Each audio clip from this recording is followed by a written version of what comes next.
तीन दोस्तों ने मिलकर एक सपना देखा, यूपीएससी क्लियर करने का। लेकिन जब टिकट सिर्फ एक था तो क्या हुआ? जिसे टिकट मिला, क्या वो मंजिल तक पहुंच पाया? लेकिन जिस तरह पहुंचा, ये जानकर आप रो पड़ेंगे।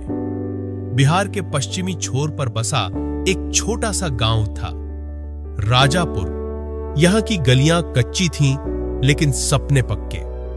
उसी गांव में तीन दोस्त रहता था, अमन, राहुल और विवेक। एक ही स्कूल में पढ़ता, एक ही बेंच पर बैठता और तीनों एक ही सपना देखता, यूपीएससी क्लियर करने का। अमन का परिवार दिन रात खेतों में काम करता। पिताजी सुबह 5 बजे बैल लेकर खेत निकल जाते और मां सिलाई करके घर चलाती थी। अमन अपनी पुराने किताबें अखबारों में लपेटकर स्कूल जाता, लेकिन उसका जुनून ऐसा था कि फटी हुई कॉपी पर भी वो आईएएस का सपना देखता। वही राहुल के पिता गांव के स्कूल में अध्यापक थे। घर की हालत उतनी बुरी नहीं थी, लेकिन शहर की कोचिंग अफोर्ड नहीं कर सकते थे। राहुल पढ़ाई में तेज था, लेकिन उसे अक्सर लगता, क्या ये सब मेरे बस का है? विवेक गांव के सबसे बड़े जमींदार का बेटा, लेकिन दिल से बिल्कुल सीधा। उसे घमंड नहीं था और उसने अमन और राहुल के साथ उतनी ही मेहनत की जितनी कोई साधारण लड़का करता। तीनों की दोस्ती की मिसालें दी जाती थीं।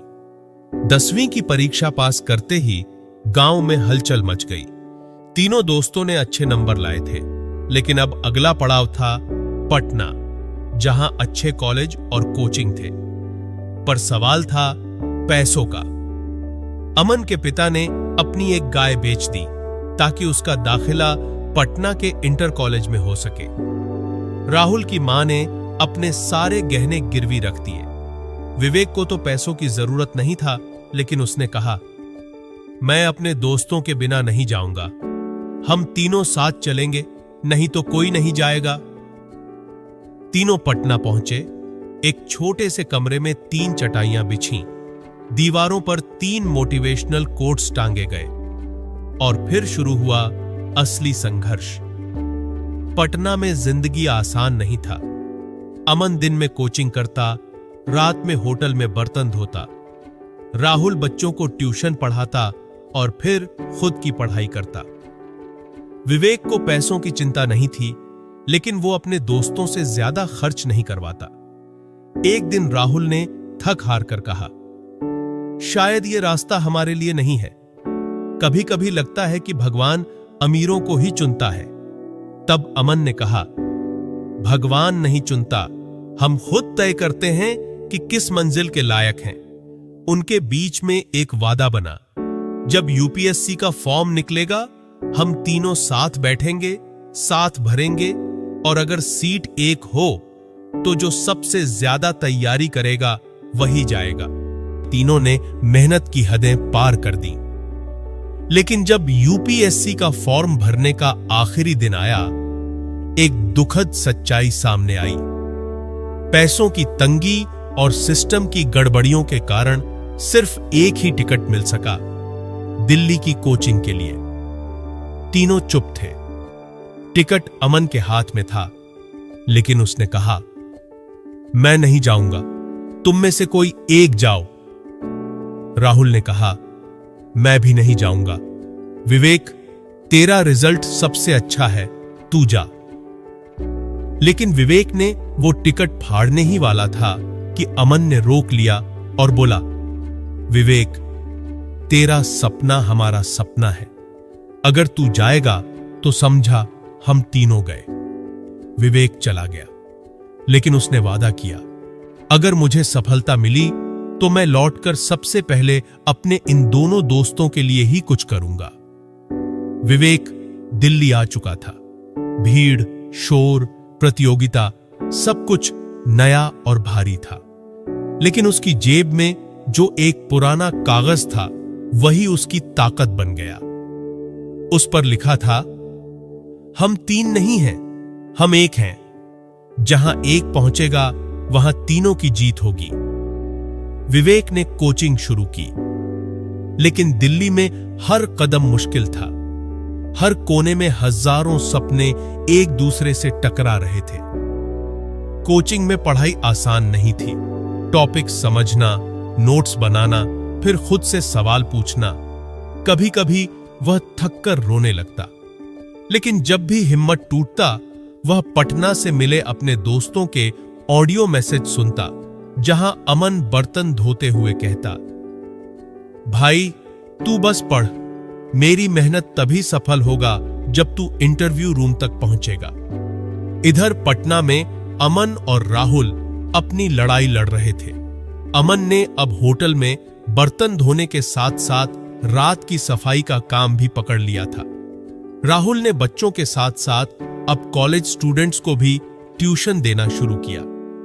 दोनों ने ठान लिया था अगले साल वे खुद दिल्ली जाएंगे। लेकिन कभी कभी पेट की भूख, नींद की कमी और थकान इतनी बढ़ जाता कि राहुल कहता, हम जैसे लोग क्या वाकई इस सिस्टम को बदल सकते हैं? तब अमन जवाब देता, अगर हमने हार मान लिया तो गांव के बच्चों को कौन उम्मीद देगा? दोनों अपने संघर्ष को तपस्या मान चुके थे। विवेक ने यूपीएससी का पहला अटेम्प्ट दिया। प्रीलिम्स का पेपर देखकर वह हड़बड़ा गया। सवाल कठिन थे और उसने जितना सोचा था उससे ज्यादा आउट ऑफ सिलेबस लग रहा था। रात को फोन आया। अमन ने पूछा, पेपर कैसा गया? विवेक बोला, शायद कट ऑफ के पास हूं, लेकिन पक्का नहीं। कुछ दिन बाद रिजल्ट आया। विवेक प्रीलिम्स में पास हो गया। दोस्तों ने पटना में मिठाई बांटा, लेकिन अमन ने सिर्फ एक वाक्य कहा, भाई अभी तो बस शुरुआत है, मेंस और इंटरव्यू बाकी है। मेंस की तैयारी आसान नहीं था। दिन में 10-12 घंटे पढ़ाई, उत्तर लेखन, अभ्यास, टाइम मैनेजमेंट, सब कुछ विवेक ने किया। लेकिन मेंस के ठीक 2 हफ्ते पहले विवेक के पिता की तबीयत खराब हो गया। घर लौटना जरूरी था। वह तैयार हो चुका था वापसी के लिए, तभी अमन और राहुल पटना से दिल्ली आ गए। अचानक, बिना बताए। उन्होंने कहा, तू सिर्फ पढ़ाई कर, तुम्हारा घर पर अब हम रहेंगे। अमन दिल्ली में अस्पताल के पास रुक गया, विवेक के पिताजी की देखभाल करने के लिए। राहुल ने उसके लिए पिछले वर्षों के पेपर और मॉडल आंसर तैयार किए और विवेक मेंस दे सका, पूरे फोकस और समर्पण से।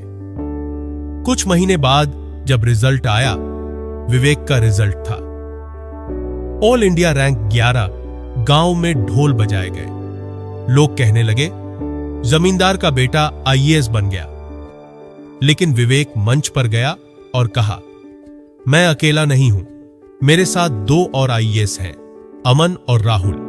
उन्होंने किताबें नहीं पढ़ी, लेकिन मेरी जिंदगी की सबसे बड़ी शिक्षा वही थे। अगर वे न होते तो मैं कभी सफल न होता। गांव के लोग रो पड़े। 1 साल बाद विवेक अब ट्रेनिंग में था, लेकिन उसने अपने गांव में एक कोचिंग सेंटर खोला।